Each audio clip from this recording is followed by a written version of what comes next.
What's up, guys, and welcome back to 8 Count.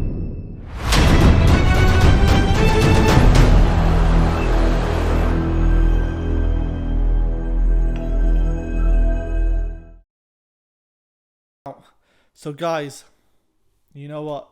What an amazing fight. Katietaylor vs Amanda Serrano. Madison Square Garden. It's the first time a female, main female headlining, or even I think in Madison Square Gardens. You know what? That fight is probably, in general, as a boxing fan, it's one of the best fights I've seen in a long time. I would even say, in terms of boxing, and I might get this hate for it, in terms of boxing, this visual for casual fans, it was a much more better fight than Fury vs White.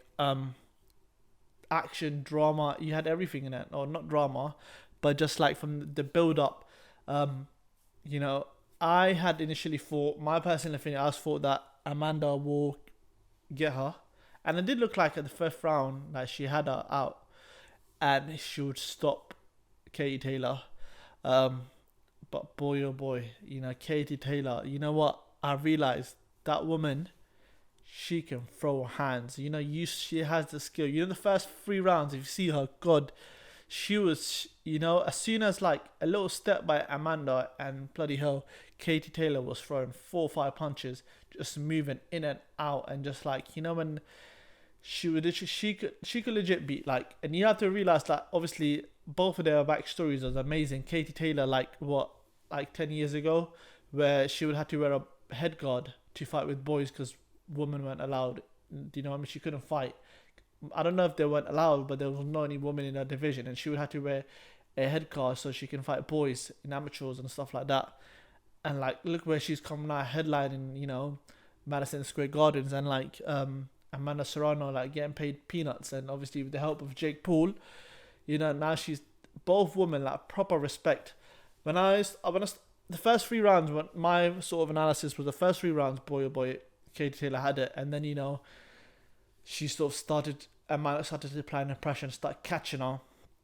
And then the 5th round, I thought she was out. But you have to realize the sheer determinants of her sort of basically standing there and basically that was just amazing. You know what I mean? Her just basically not even dropping, her throwing punches. It reminded a bit if you guys remember the Ruslan Ruslan, I can't even pronounce his surname, no one attempt for it, vs Timothy Bradley, where he was out on the ropes, when Bradley was out on the ropes, but he was still throwing punches. And that's what reminded of Katietaylor, she was still swinging for the fences, she was still throwing the punches. And I think after that 5th round, Katietaylor adjusted her tactics. She was more on her bicycle a bit more, but subtle movements, in and out, not like the heavy movement. And I think Amanda was just looking for that one punch, which she couldn't land, if that makes sense. I feel to knock out Katietaylor, boy, you need that punching power. B, it has to be a systematic approach. You have to throw in abundance, and you just can't let her off the hook. You have to, Amanda was going really well to the body and everything. But I would not say it was a robbery. I know a lot of people were saying it's a robbery, but it wasn't a robbery. It was a close fight. It could have went either way.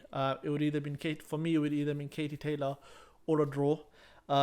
But for women's boxing and for boxing in general, it opens a lot of doors. Do you know what I mean?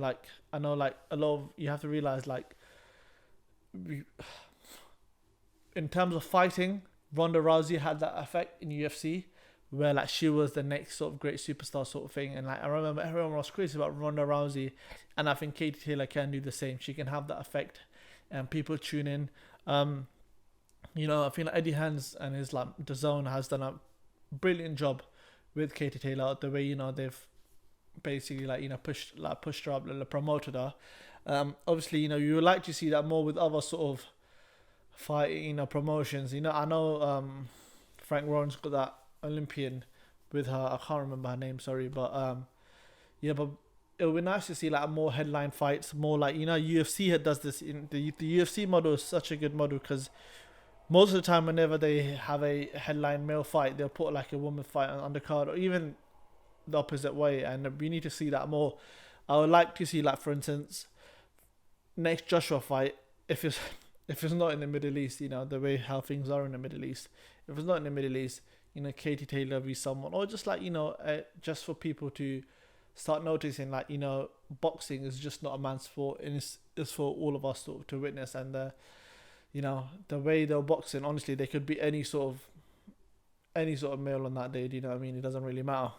But yeah, Katietaylor, I know she's on a winning, she's winning, and let's see who she fights next. I would like to see a rematch. To be fair, I think Katietaylor beats her easily in a rematch.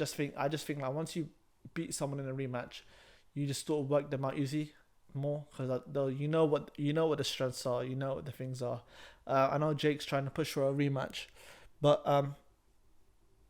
Wembley Arena, I think that can sell out. O2 Arena, Katietaylor with Serrano too.